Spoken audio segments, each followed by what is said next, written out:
നമസ്കാരം, പ്രവാസി മലയാളിയിലേക്ക് സ്വാഗതം.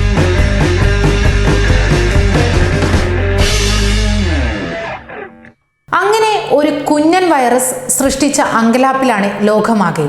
ആയിരങ്ങളുടെ ജീവനെടുത്ത കൊറോണ വൈറസ് ഇനി എത്ര കാലം കൂടി ദുരന്തം വിതറും എന്ന കാര്യത്തിൽ ആർക്കും ഒരു നിശ്ചയവുമില്ല. സാമൂഹികമായ അകലം പാലിച്ചുകൊണ്ട് സ്വയം സംരക്ഷിച്ചും സമൂഹത്തിനെ രക്ഷിച്ചുമായിരിക്കണം നമ്മുടെ ജീവിതമെന്ന് ഗവൺമെന്റുകളും സാമൂഹ്യ പ്രവർത്തകരും മാധ്യമങ്ങളും നിരന്തരം ഓർമ്മിപ്പിക്കുന്നു. പക്ഷെ അപ്പോഴും വെറുതെ ഒന്ന് പുറത്തിറങ്ങി നോക്കാൻ താല്പര്യം കാട്ടുന്നവർ ഇപ്പോഴുമുണ്ട്. എണ്ണം കുറഞ്ഞിട്ടുണ്ടെങ്കിലും യുഎയിലും ദുബായിലും കാര്യങ്ങളെല്ലാം വളരെ ഭദ്രമെന്ന് തോന്നിച്ചതായിരുന്നു ആദ്യ ദിവസങ്ങളിലെ റിപ്പോർട്ടുകൾ. എന്നാൽ മലയാളികളെ ആദ്യം ഞെട്ടിച്ചത് ദേരെ നൈഫിൽ നിന്നുണ്ടായ ചില വാർത്തകളാണ്. ദുബായിൽ നിന്ന് പോയ ഒരു കാസർഗോഡ് സ്വദേശിയിൽ നിന്നായിരുന്നു നൈഫിന്റെ പേര് ലോകം ശ്രദ്ധിച്ചത്. ദിവസങ്ങൾക്കകം അവിടെ ധാരാളം പേർക്ക് രോഗലക്ഷണങ്ങൾ കണ്ടു.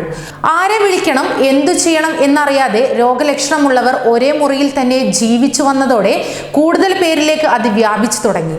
അപ്പോഴും കാര്യമായ ശ്രദ്ധ അവിടെ എത്തിയിരുന്നില്ല. ആ ദിവസങ്ങളിലാണ് വെള്ള കന്തൂറയിട്ട ഒരു മനുഷ്യൻ ഒരു മുഖാവരണം പോലും ധരിക്കാതെ അവരുടെ സേവനത്തിനെത്തിയത്. ദുബായിലെ ആരോഗ്യ വകുപ്പിനെയും പോലീസിനെയും കാര്യങ്ങൾ ധരിപ്പിച്ച് നസീർ വാടാനപ്പള്ളി എന്ന മനുഷ്യൻ മുന്നിട്ടിറങ്ങിയപ്പോൾ സന്നദ്ധ പ്രവർത്തകർക്കും ധൈര്യമായി. ആ മേഖലയിലെ വിവിധ കെട്ടിടങ്ങളിൽ നിന്ന് ധാരാളം പേരെ ആശുപത്രികളിലും നിരീക്ഷണ കേന്ദ്രങ്ങളിലും എത്തിക്കുന്നതിന് പിന്നിൽ നസീർ വാടാനപ്പള്ളിയുടെ നേതൃത്വം തന്നെയായിരുന്നു പ്രധാനം. KMCC പോലുള്ള സംഘടനകളുടെ പ്രവർത്തകർ കൂടി വോളണ്ടിയർമാരിൽ ചേർന്നപ്പോൾ അതൊരു ജനകീയ മുന്നേറ്റം തന്നെയായി. അടച്ചുപൂട്ടിയ നൈഫ് ദേര മേഖല ഉൾപ്പെട്ട അൽ റാസ് മേഖലയിലെ ഒട്ടേറെ കെട്ടിടങ്ങളിൽ പരിശോധനകൾ നടന്നിരുന്നു. ഇതിനായി മുന്നിട്ടിറങ്ങിയ നസീർ വാടാനപ്പള്ളിയുടെ പ്രവർത്തനങ്ങളെ ദുബായ് ആരോഗ്യ വകുപ്പും ഏറെ താല്പര്യത്തോടെയാണ് സമീപിച്ചത്. പ്രതിരോധ പ്രവർത്തനങ്ങൾ നടത്താനും സാമൂഹ്യ വ്യാപനം തടയാനും ഇത് വലിയൊരളവുകോളം സഹായിച്ചു. ഇവിടെ നിന്ന് സമ്പർക്കരഹിത നിരീക്ഷണത്തിന് അയച്ചവർക്കായി വർസാനിയിൽ പ്രത്യേക കെട്ടിടം തന്നെ കണ്ടെത്താനും മലയാളികളായ സന്നദ്ധ പ്രവർത്തകർക്ക് കഴിഞ്ഞു. ഇപ്പോഴിതാ ആ പ്രവർത്തനത്തെ ഇന്ത്യൻ നയതന്ത്ര കാര്യാലയവും ആദരത്തോടെ സ്മരിക്കുന്നു. ട്വിറ്റർ സന്ദേശത്തിൽ അവർ നസീർ വാടാനപ്പള്ളിയെ പേരെടുത്ത് അഭിനന്ദിക്കുകയും നന്ദി പറയുകയും ചെയ്തു. നസീർ വാടാനപ്പള്ളിക്കൊപ്പം ഉള്ള സന്നദ്ധ പ്രവർത്തകരുടെ സേവനത്തെയും അവർ വാഴ്ത്തുന്നു. ഒരു സാധാരണക്കാരനെ ഇന്ത്യൻ നയതന്ത്ര മന്ത്രാലയം പേരെടുത്ത് പരസ്യമായി അഭിനന്ദിക്കുന്നത് അപൂർവമായ കാര്യം കൂടിയാണ്. അത്തരം അംഗീകാരമോ പുരസ്കാരങ്ങളോ മോഹിച്ചായിരുന്നില്ല നസീറോ സന്നദ്ധ പ്രവർത്തകരോ രംഗത്തിറങ്ങിയത്.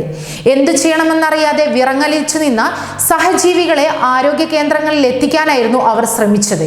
അത് മാത്രമായി അവർ പ്രവർത്തനം ഒതുക്കിയില്ല. ഒറ്റപ്പെട്ട് ജീവിക്കുന്നവർ ഭക്ഷണവും ആവശ്യ സാധനങ്ങളും സമയാസമയം എത്തിക്കാനും അവർ മറന്നില്ല. ഇപ്പോഴും അവർ വിശ്രമിക്കുന്നില്ല. ഓരോ കേന്ദ്രങ്ങളിലായി അവർ എത്തുന്നു, പരിശോധനകൾക്ക് സംവിധാനം ഒരുക്കുന്നു. ഇതിനിടയിൽ എത്തുന്ന നൂറുകണക്കിന് ഫോൺ വിളികൾക്ക് ചെവിയോർക്കുന്നു. എന്തായാലും അവിരാമം അവർ സന്നദ്ധ സേവനം തുടരുകയാണ്.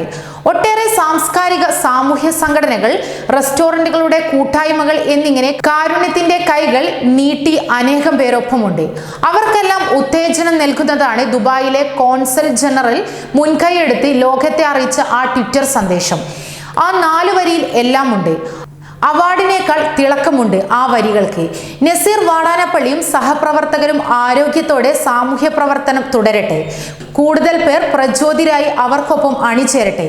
ഇത് അതിജീവനത്തിന്റെ പോരാട്ടമാണ് എല്ലാവർക്കും. കൂടുതൽ പ്രവാസി വാർത്തകൾക്കായി ഈ ചാനൽ സബ്സ്ക്രൈബ് ചെയ്യുക.